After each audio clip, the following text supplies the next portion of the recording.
Welcome to Doom Scroll Patrol, the show where we doom scroll so you don't have to. Today we're going to give you an update on Canada's election. We're going to talk about knuckle tattoos and ice, some deep-sea mining updates, Mark Zuckerberg needs an AI friend, and of course, Elon Musk fights a gorilla. I'm Aaron Heggie McKay. I'm Harold Moss. I'm Hannah Snape. I'm gorilla coach Sam Perez. Stick around. You're not going to want to miss it.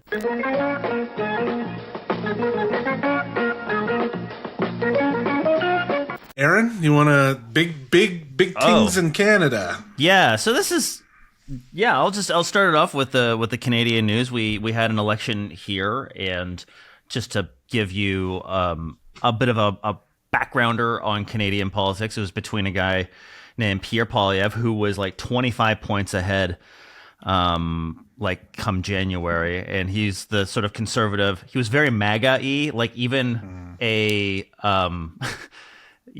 would be like, oh, I'm not like Trump at all, and like, you know, challenge people whenever people talked about him. But literally, a publication owned by the Heritage Foundation called him like Canada's Trump. Ugh, God. And anyway, like there was a lot of like very Trumpy things he would say. And so obviously Hannah supported him. Hannah being That's who I voted for. a Maple MAGA hardcore truck nuts. Haver. I love She oil. drives her lifted F350 dually. Brings it to the Alberta oil sands and just does donuts in the parking lot. Yeah, okay. That's what I do. So that was cool until Trump got elected. And then he was all like, we're going to make you part of our country now. 51st state, all this nonsense that he started doing. And then everyone's like, oh, no, we're making a terrible mistake. Meanwhile, Trudeau stepped down, and then this other guy, Mark Carney, got the Liberals have their own leadership thing, and then so he became prime minister for like 15 minutes, and then there was an election called, and so for like the last 6 weeks we've just been in election mode, and that's finally over. Mark Carney won. Mark Carney, I would say there's a few differences between Mark Carney and Pierre Poilievre. But like for what we need to know for right now, they both want to build a whole bunch more pipelines in Canada. So they're going to be, you know, doing some favors for the oil and gas industry. Mark Carney wants to have some regulations. He wants to have some, please, like just here's a law that makes it so like there's an incentive for you to pollute less. Poilievre wanted no fucking such regulations whatsoever, to get rid of like environmental protections, to like trample over treaty rights and all those sorts of things. So you kind of wanted a free-for-all. And so surprise, some right-wing think tanks that happen to be funded by the Exxon and the Koch brothers, people who were associated with them, started being like, well, Alberta should fucking leave the country if Mark Carney is elected. Oh, my God. And this came from like a guy who was a very prominent like 90s politician who runs one of these think tanks called the Canada Strong and Free network, and they did a whole like conference that was streamed on Bumble, or what's the fucking right wing Rumble. Rumble. Yeah, I went on Rumble for the first time to research this. Oof. And holy shit, is Rumble weird. Yeah, like the ads so now on you Rumble. love it. You love it. I love it. I love how I can buy crypto from a deep fake influencer that's talking about how to get my dick hard. It is the best. Go to Rumble and check out the ads. It's awesome. So you followed Cryptocurrency, more like dictocurrency. Am I right? Exactly. So you followed buy Hannah fart coin on Rumble. Yeah, it's just like, you want to buy fart coin on there. It's just like the weird fucking faces. God. It's so fucking weird. Anyways, we need to go on there to fundraise. Yeah, that's what we're going to fundraise. Hannah, tell us how Rumble is. Yeah, I go there every day, and it's a really great community full of really smart, logical, critical thinking humans, and like they do their own research. Yeah, they do a lot of research that's really, they got a lot of sources that are factual. It's nice. This all sounds good. Yeah. So where was I? Oh yeah. So there seems to be a weird push now to like AstroTurf, a separatist movement for Alberta that seems to be maybe funded by big oil, which are U.S. people. Again, like Canada's oil sands is like 70% owned by foreign sources. like the majority of that is are the U.S. in terms of like how it's produced and then refined. So obviously the U.S. has a track record of destabilizing countries for oil. I think Canada is now next. I think Canada may be now next. Are we? I mean, just the joy of living through the period where we get to see every dystopian world realized simultaneously, right? So now, I mean, we're definitely looking at like petrostates that are probably more formally run by Exxon and Chevron, right? Just, you don't need a royal family in between. They're just going to start building petrostates that are owned by the oil companies directly. Cut out the middleman. I mean, that's pretty much the idea.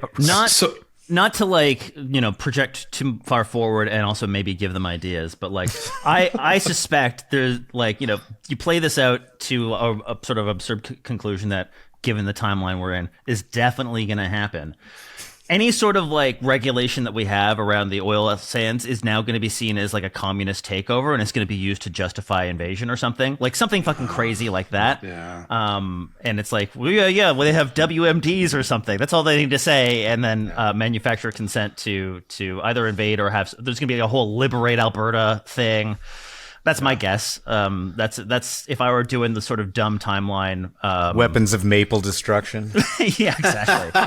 Gotta get the fuck out of here. Heavy danger. But I do have a question though. Like, yeah, is this like this movement with Alberta, like seceding or whatever? Is it like kind of popular, or is it just like a small group of loud right wing shitheads? Well, AstroTurf just being loud.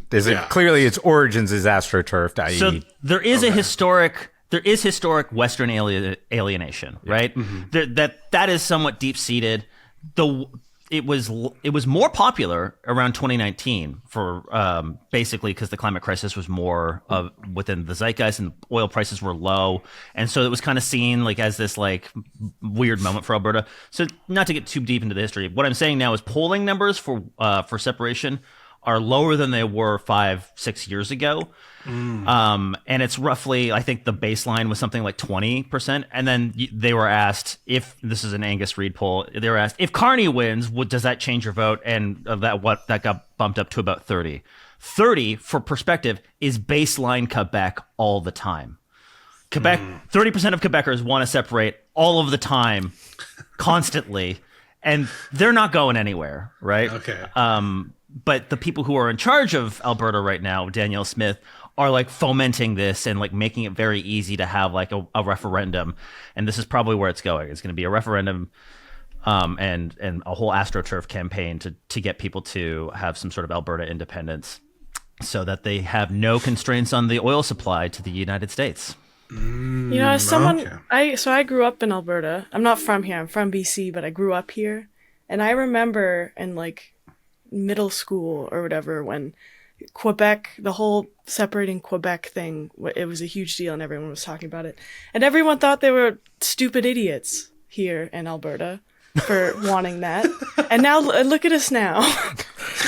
Yeah, exactly. At least with Quebec, there's a whole language thing and there's a whole separate culture thing that you can say. Because Quebec is French, right? Like the French side? There's a whole, like, we don't want to have our French culture erased thing. Okay. There's a whole, like, nation within nation. And speaking of nations within nations, a sort of fly in the ointment in the whole separatism thing for Alberta. So most of Canada, as you may know, didn't used to be called Canada. Yeah. Wait, tell us more of this. There was a whole colonization process, but to sort of fast forward to today, this just happened, or maybe it was just last night. So the Sturgeon Lake Cree Nation and the Mikisew Cree Nation issued a cease and desist order to Alberta Premier Danielle Smith over her separatist threats. And I can just sort of read you a little parts of it. Dear Premier Smith, cease and desist separatist threats. You are attempting to manufacture a national unity crisis by enabling a referendum on separatism and a fanatical cell of individuals at the exact moment when Canadians need to unite against Donald Trump's America. The province of Alberta is on treaty lands. Please be advised that your irresponsible statements and actions are in breach of treaties number 6, 7, and 8. We demand that you immediately stand down from this conduct. Our treaties are sacred covenants that are to last forever. Alberta did not exist when our ancestors agreed to share the land with the Crown. So it sort of goes on to say, if you or any Canadians are not happy living on treaty lands, they are free to apply for citizenship elsewhere. Hell yeah. Get out of my house, fucker, and take your friend with you. Yeah, the morning, the day of voting, that morning I was looking at all the pollings and shit.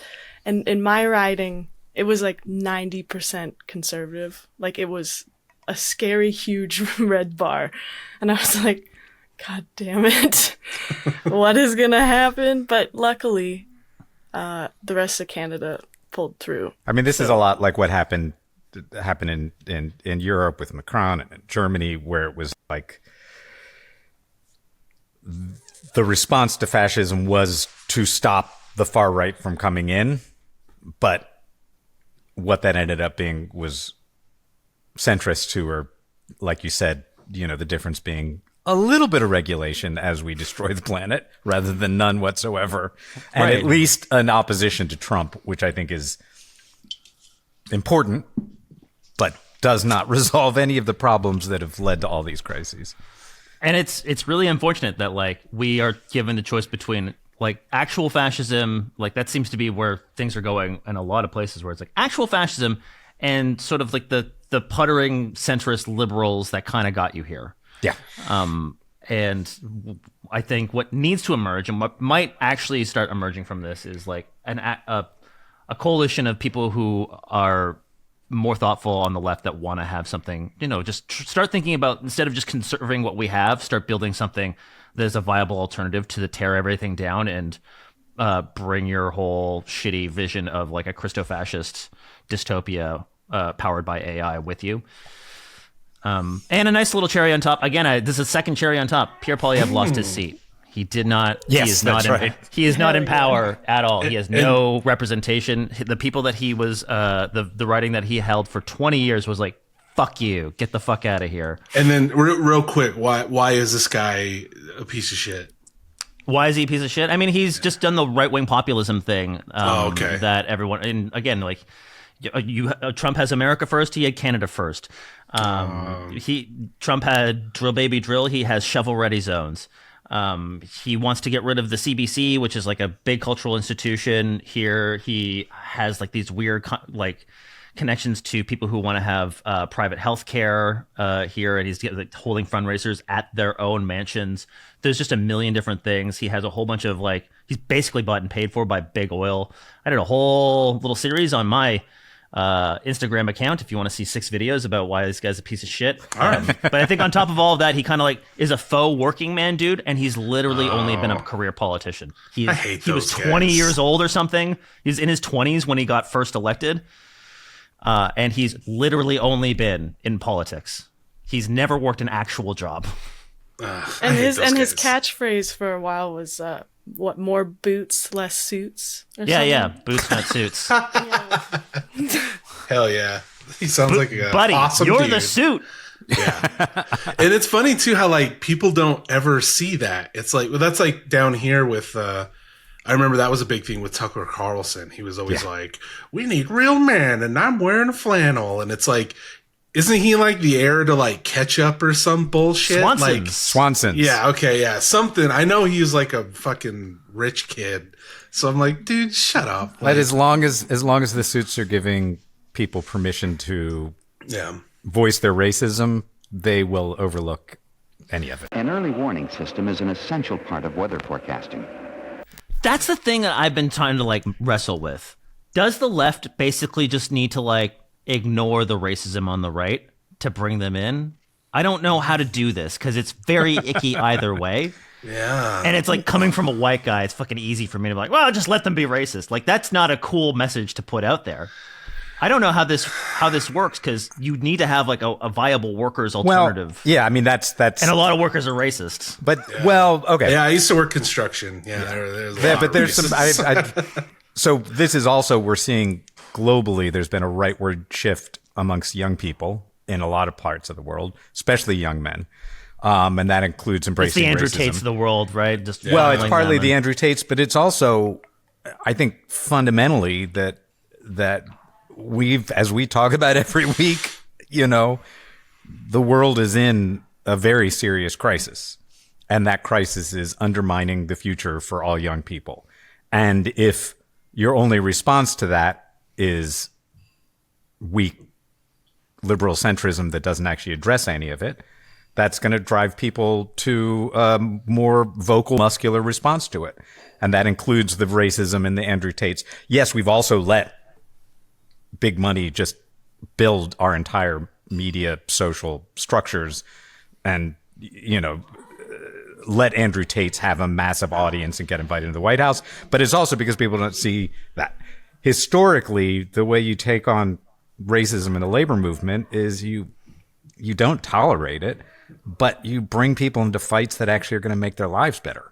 And when people start fighting next to each other, that's when racism starts to break down. And you look at any period of high levels of struggle, and I've been on picket lines where I've seen this happen in practice. You look at it and historically, when people actually start fighting and start believing that they can actually have a better life, the person they're standing next to and fighting with suddenly, Meituan, from a historic, it's a film, but this is there's an incredible film called Meituan about the mining. Oh, with James Earl Jones, right? Yeah, about the I just miners. watched that. Yeah, That was good. and that's exactly with incredible. You're talking about West Virginia, Appalachians in the. It was Italians and black people, right? Like they were and they would bring in Yeah. black people to strike break against the white people, and when people started fighting together, this wasn't just the movie. This is based on the history. People started that shit starts breaking down.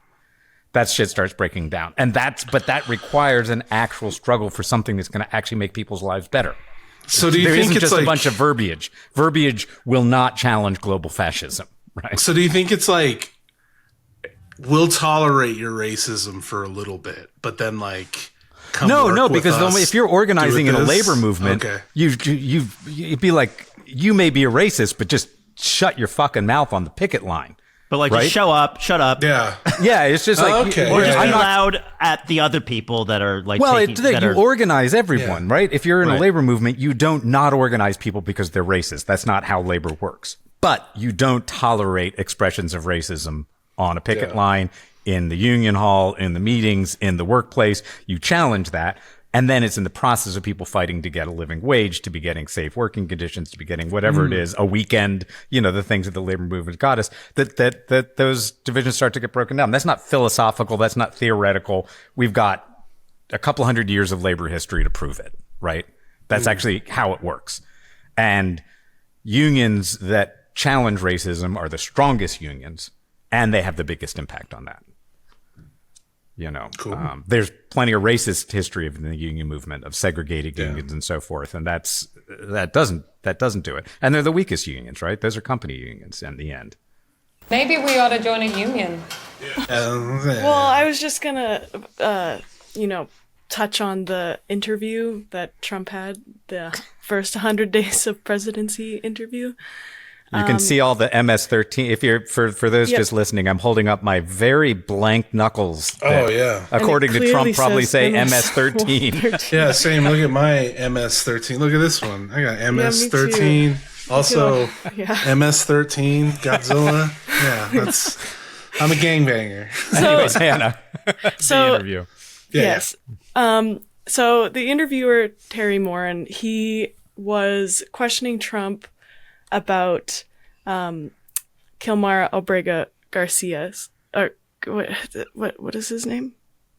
Yes, that's correct. Anyways, he was questioning him about his tattoos, and we can put a picture of the tattoo with the obvious Photoshop.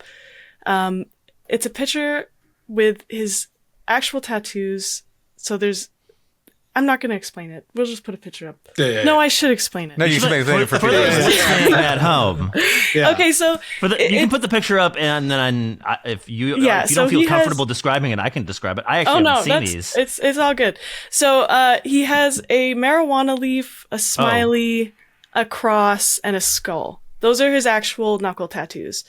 And someone, to try and imply a correlation to MS-13, took the image of his knuckle tattoos and put the labels of each of the tattoos, so marijuana, smiley, cross, skull, and then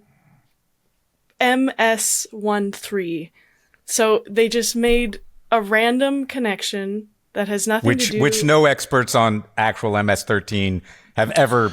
This is not is not a real thing. This was manufactured whole cloth to try and justify kidnapping and sending to a death camp in El Salvador. But it's very obviously like Calibri text, like font and like MS Paint.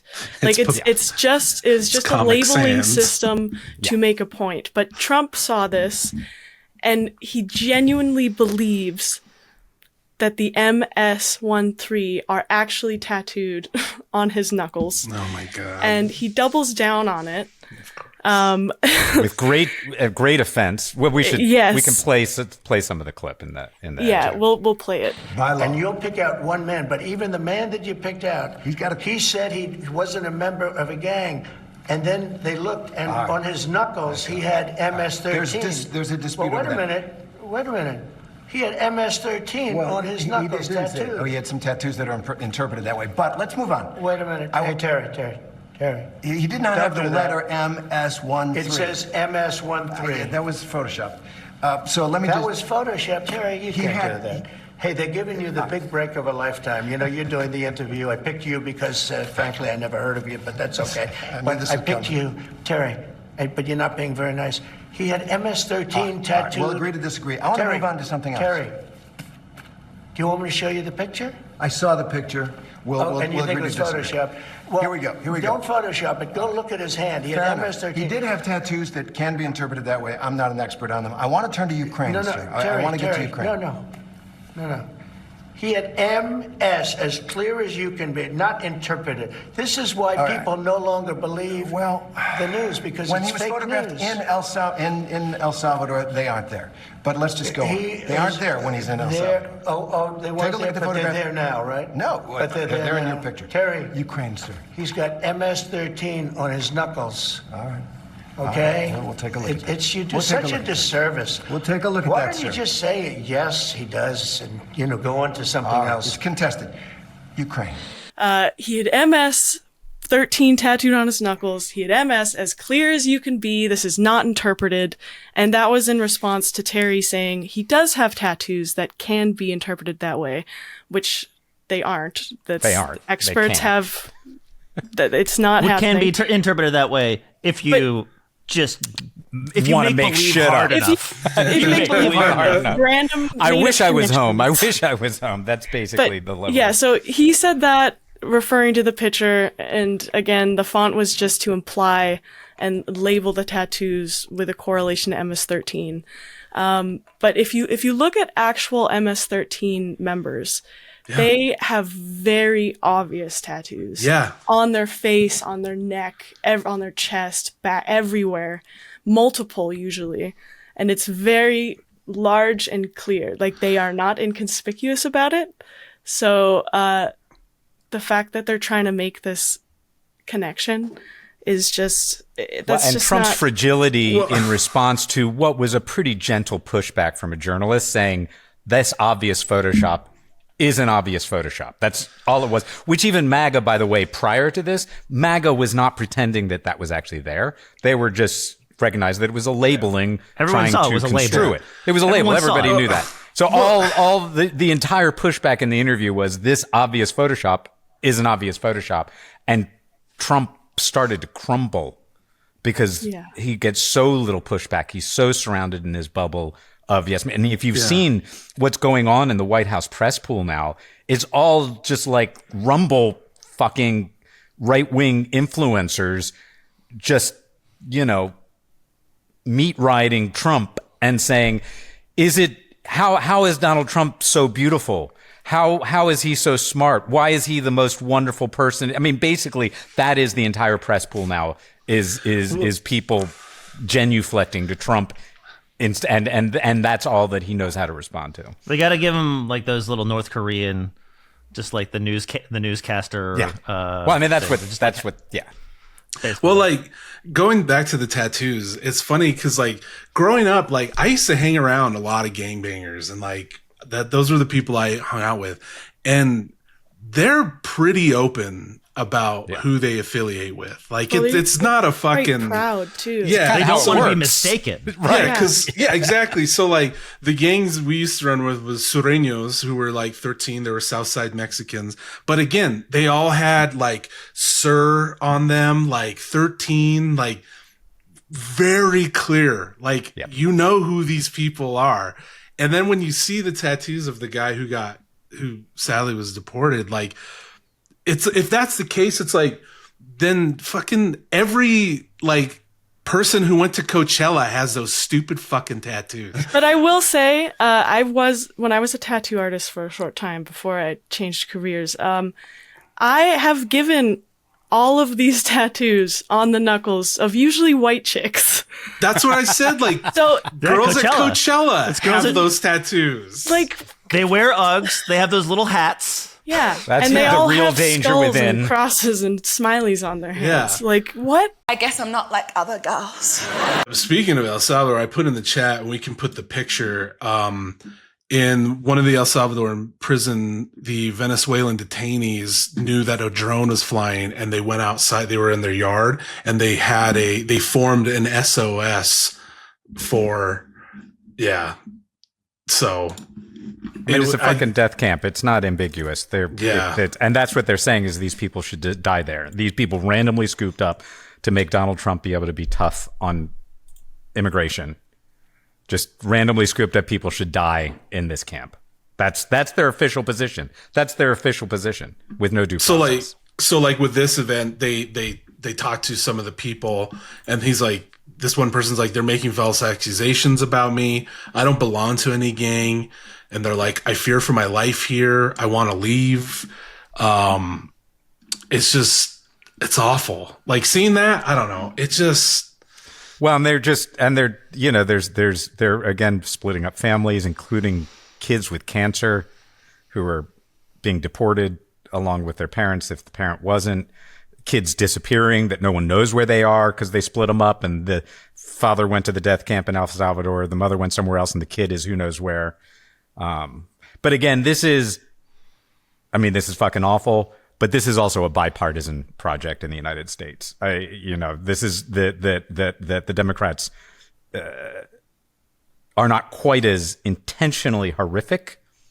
Like they don't brag about it, but they put the same procedures in place. And that's why I know we all suck. So a little bit of good news on this front is Mohsen Madowi, who's one of the Columbia students who was detained, and they were going to try and deport him for protesting the genocide in Gaza, was released. And that's quite important that we're starting to see some of the unraveling, and the courts actually starting to do this. And hopefully we're going to start seeing more undermining of that. The bad side of that is this is happening while Gaza is now in a full-blown famine. And this famine is organized. It's entirely intentional. They've been cutting off food, and Israel has been cutting off food and aid, enabled, armed, funded by the United States. There is a genocide happening in real time, and you still are in danger of being arrested in this country, deported for saying, don't kill everybody. And what we also have found out in terms of the bipartisan project is that Biden, Israel was shocked. There's more coming out. They thought Biden was going to push, as the U.S. always has, at some point saying, you've killed too many babies. Slow down on the baby killing because it really is bad optics. Slow down on the baby killing and things cool down. Biden refused to do it. And they were shocked in Israel. Netanyahu did not expect to get such a green light that once 10,000, 20,000 were dead, 30,000, 40,000, 50,000 were dead, however many tens of thousands are dead, that at some point Netanyahu expected Biden to say, we're going to stop giving you 2,000-pound bunker busters to blow up housing blocks and hospitals because it's really a bad look. And instead, Biden just went, nope, let them go. Keep going. So that's the bad side of what continues to go on in a bipartisan thing. I will say that I think that the tide is turning on Zionism, and I think there's a growing global revulsion to it. But that's kind of a cold comfort if you are watching your child starve to death because Israel's cut off the food, you're in Gaza and you're watching your child starve to death. The fact that public opinion around the world is starting to change, yeah, great, but it doesn't exactly make the difference today. Yeah. Cool. Well, bringing the comedy this week. Sorry. Yeah. I'm so hilarious. My rage meter is definitely on the high side this week. Well, yeah. Which is crazy because my rave meter is on the high side.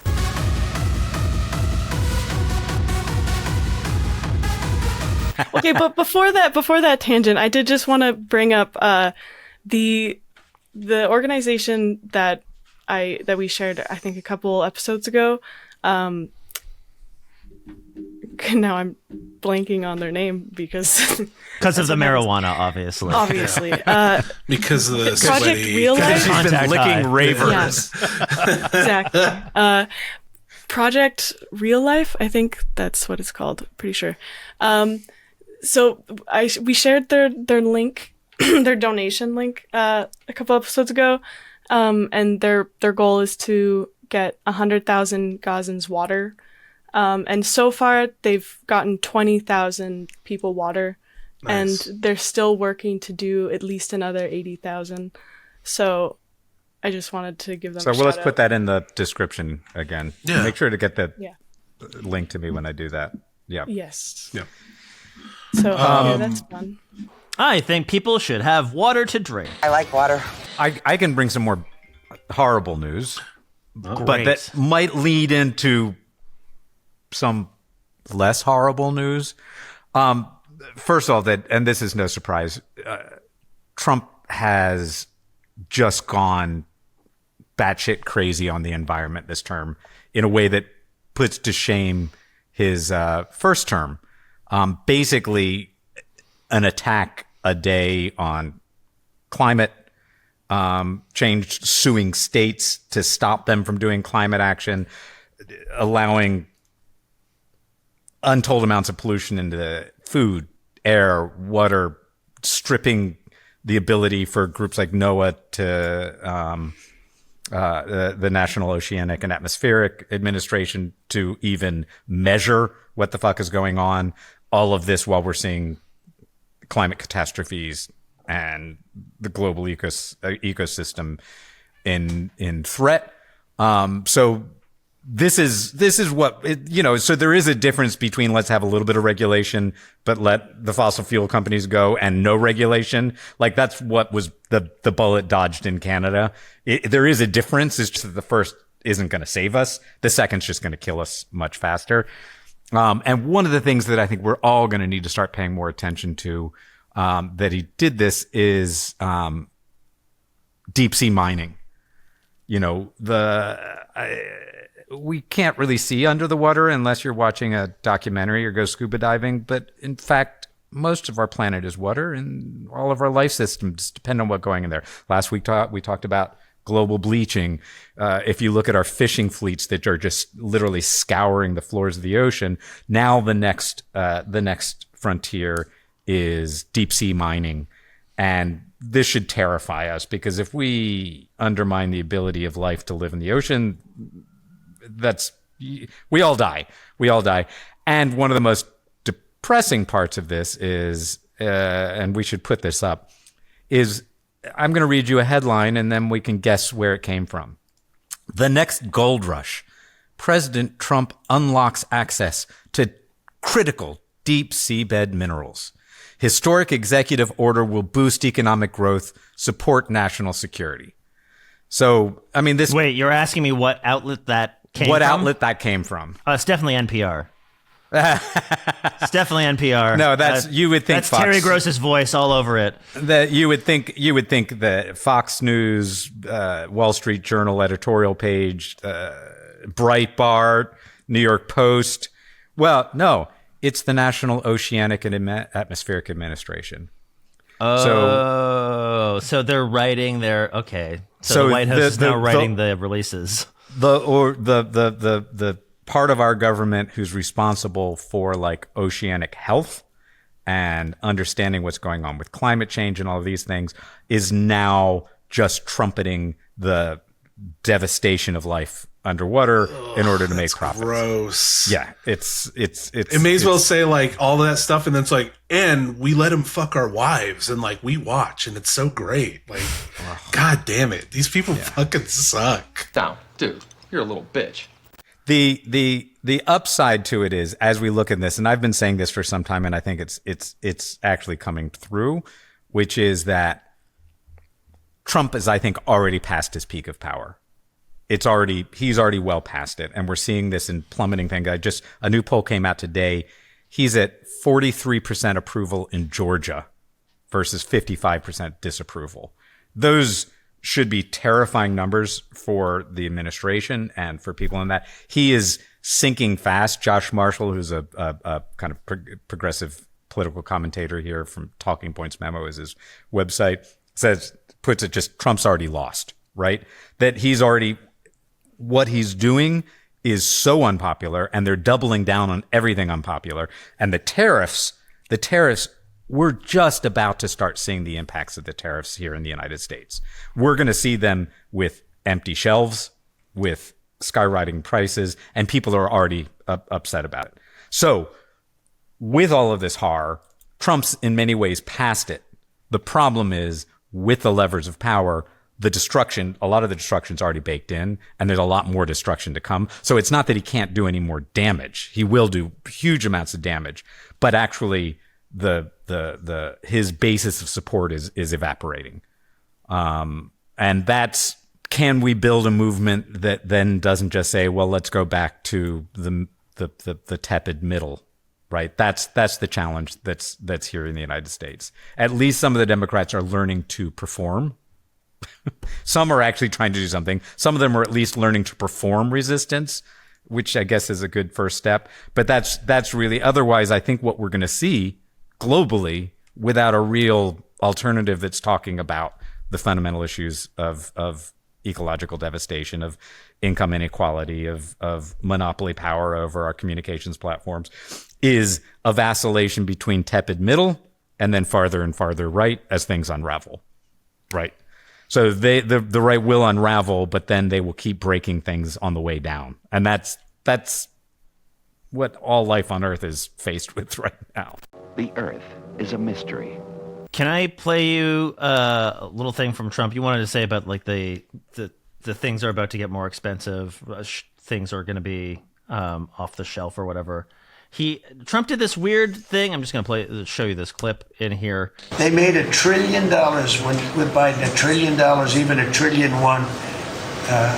with Biden selling us stuff. Much of it we don't need. You know, somebody said, oh, the shelves are going to be open. Well, maybe the children will have $2 instead of $30, you know, and maybe the $2 will cost a couple of bucks more than they would normally. But we're not talking about something that we have to go out of our way. They have ships that are loaded up with stuff, much of which, not all of it, but much of which we don't need.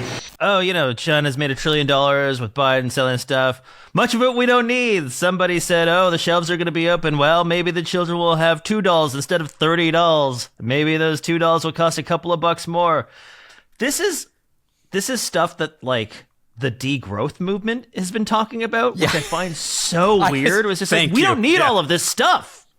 Like, this is stuff I would say, being like, we don't need all of this stuff. Unfortunately, the entire U.S. consumer base is what runs the economy, and you will have an economy that just runs on consuming stuff. That is literally your job as a United States of America citizen.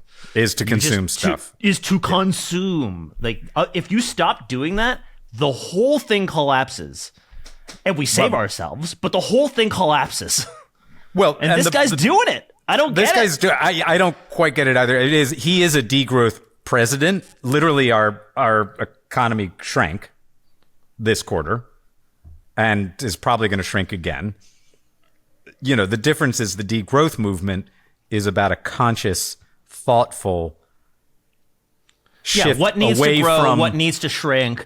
How do we redistribute more equitably? How do we let people and take how do care we, of themselves in ways that don't... and the basis of all wealth, which is a healthy planet, that can actually produce food and things that people need.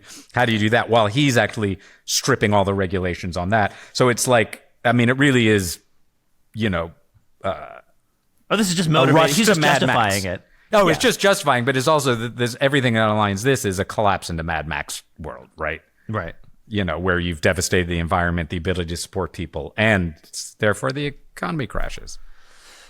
So the way I'm kind of thinking about it, and this is kind of like this is kind of taken from Daniel Schmachtenberger, which is we have these two attractors, these two futures that we are pointing to somewhat simultaneously, but one is like apocalypse or dystopia.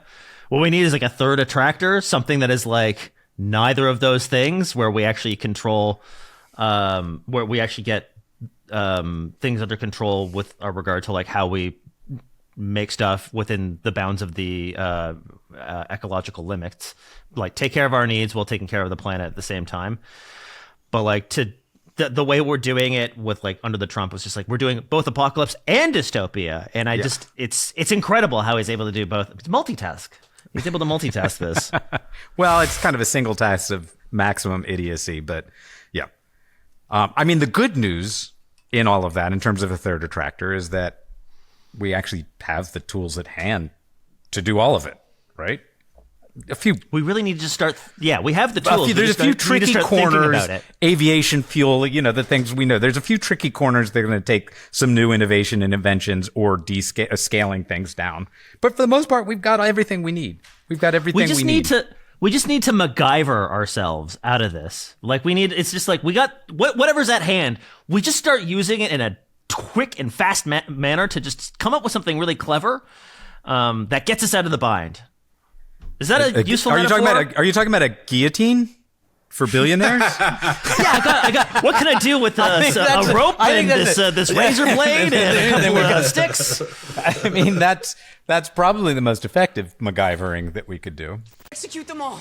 Confirmed. So this little chestnut that I like to bring out back in 2015, just like one of these facts that I like to pull out to bring everyone down. 50% of ocean life has died since 1970. Hooray! Yeah. There was a study from about 10 years ago from National Geographic that said I think by 2045, likely all that was going to be left is jellyfish. It's mostly just going to be jellyfish. At the rate we're going.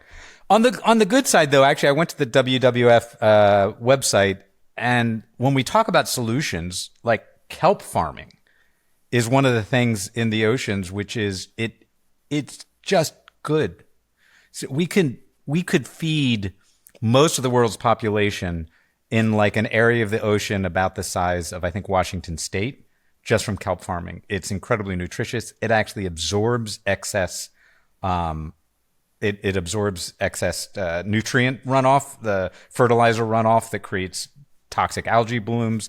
It actually, when you build the farms, it creates structures that ocean life creates around. This is the kind of thing where we've got incredible solutions that would give people jobs, restore the ocean, feed people.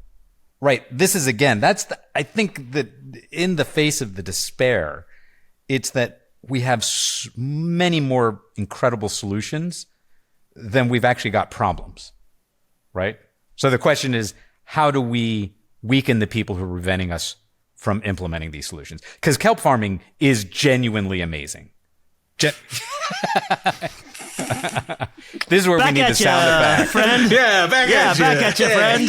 Hey. Just so you know, everyone at home, we're doing finger guns in a friendly manner. If you make a wrong move, I will shoot you in the face.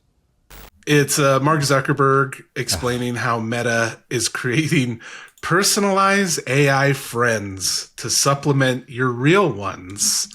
And there's a friendship deficit in America. The average American, I think it's fewer than 3 friends. 3 people that they'd consider friends. And the average person has demand for meaningfully more. I think it's like 15 friends or something, right? So he's like, the average American has 3 friends, but has demand for 15. And I'm like, demand. Motherfucker, like, I can tell he's never had a friend. Like, who fucking talks like that? Like, It's supply insane. and demand. Man. Well, and how much, what are these friends going to be like? Because we know Facebook has played a central role in the growth of fascism globally. No ambiguity. Cambridge Analytica in Britain, that they're doing it. So what are these friends? Basically, when the majority of your friends are AI agents, by AI created by people like Zuckerberg and Musk, this is maybe. I mean, I guess our hope comes when the grid fails. Yeah, I don't know. And, so and all like the I said, AI agents. I just wanted to show it because it was like crazy. Can we just sort of can I yes and on that? Like yeah. It's also no fucking wonder this guy has no friends when he speaks like this.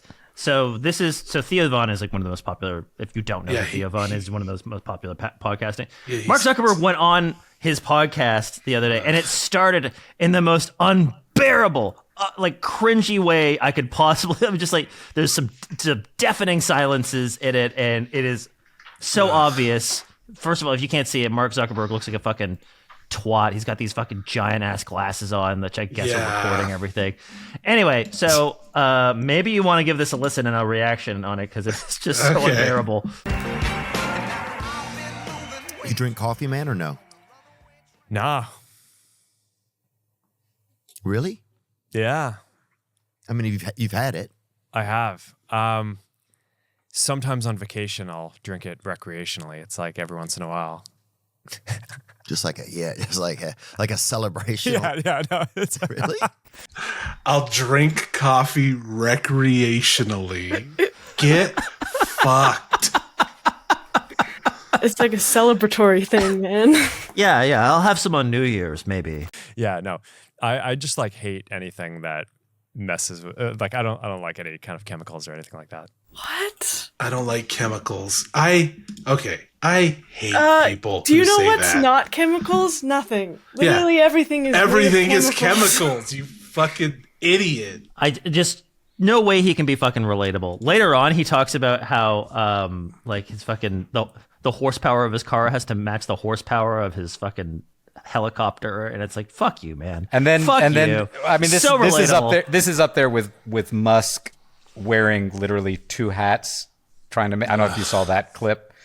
We should clip that in. I can't even watch it. I mean, it's like because Musk, with all of his wealth, the one thing he can't buy is being funny or charming. I think that's what what kills him. That's what kills him because he's just like his big joke was to wear two hats into this cabinet meeting and be like, everyone says I wear too many hats.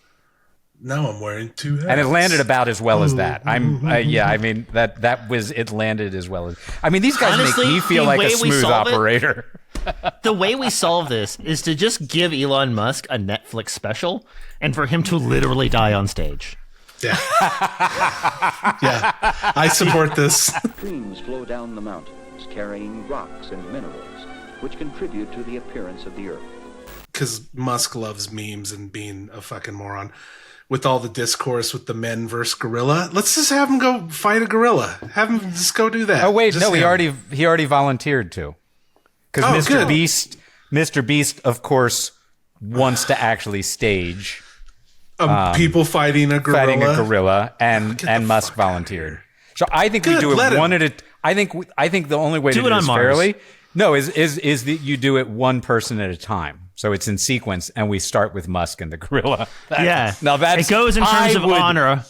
How much money you have. How much money you have, you goes first. I would pay good money. We could get rid of the deficit. I would watch that. I would watch a gorilla. It's a pay-per-view event of the century. Yeah. We don't need a guillotine. We just need a gorilla. We just need a gorilla. And a bunch of fucking stupid fucking dumbass billionaire white men to think that, I could fight a gorilla. What if? And I think Mr. Beast has Mr. Beast passed the billionaire mark. I mean, he must be on his way. Who cares? We should also he has because Elon Musk sucks, and he'll go for it.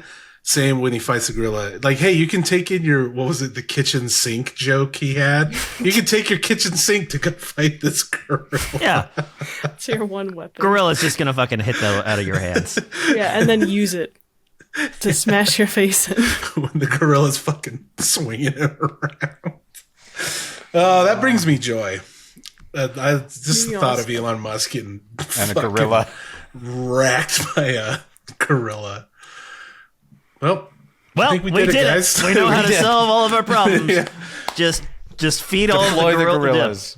We know how to save the biosphere, like with the gorillas, and just and wealth inequality at the same time. Just make our billionaires fight gorillas. There we go. Also, the gorilla that kills Elon Musk, we should make it king. I think at that point we should worship the gorilla. I mean, it can't be worse than what's going on now. No, it can't be worse. Undeniable.